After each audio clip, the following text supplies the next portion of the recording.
Beaucoup de frères demandent comment l'Église peut être une. Nous devons réaliser combien il est vain de chercher à parvenir à l'unité avec des moyens humains.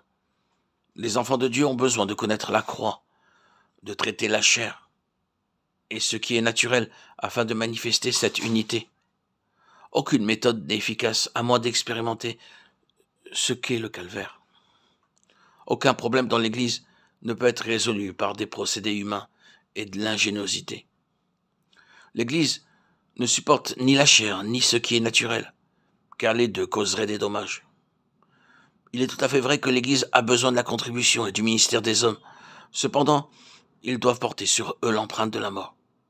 L'utilité avec la marque de la mort s'appelle résurrection.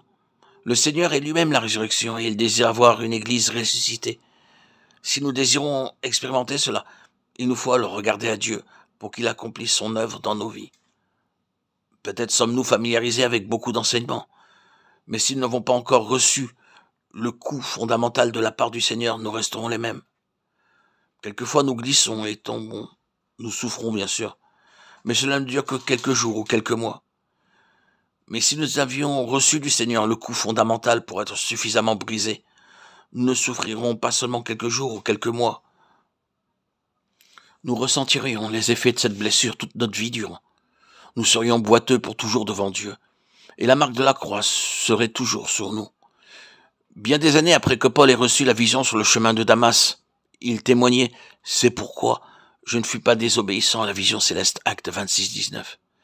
Si le Seigneur nous fait grâce et nous frappe un jour avec sévérité, notre vieux moi ne pourra plus se relever de nouveau. La blessure demeurera en nous à jamais, puisqu'il est toujours possible de toucher ou de voir en Christ ressuscité la plaie causée par les clous dans ses mains et par la lance à son côté. Les marques de la croix ne s'effaceront jamais dans la vie de tous ceux qui, aujourd'hui, connaissent le Seigneur comme la résurrection.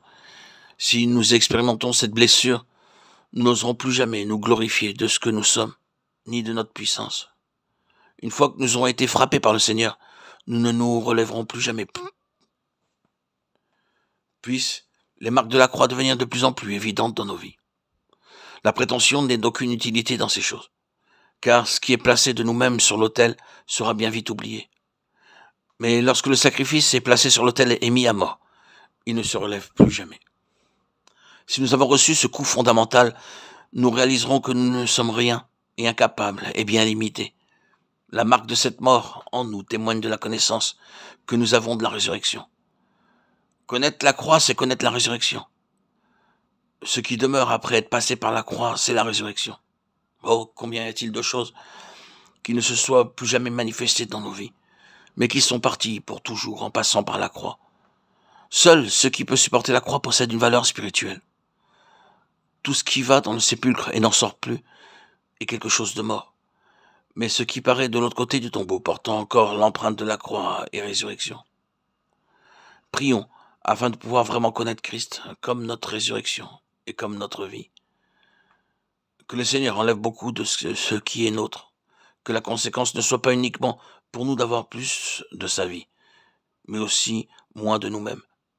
Bien souvent, nous vivons de ce qui est naturel sans connaître la discipline de Dieu ni de la croix.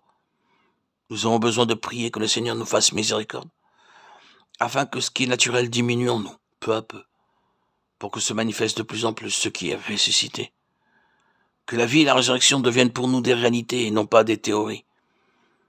Qu'il nous montre que lorsque nous mettons la main à une chose, il n'y a pas de résurrection parce que tout ce que nous produisions n'est que charnel et naturel.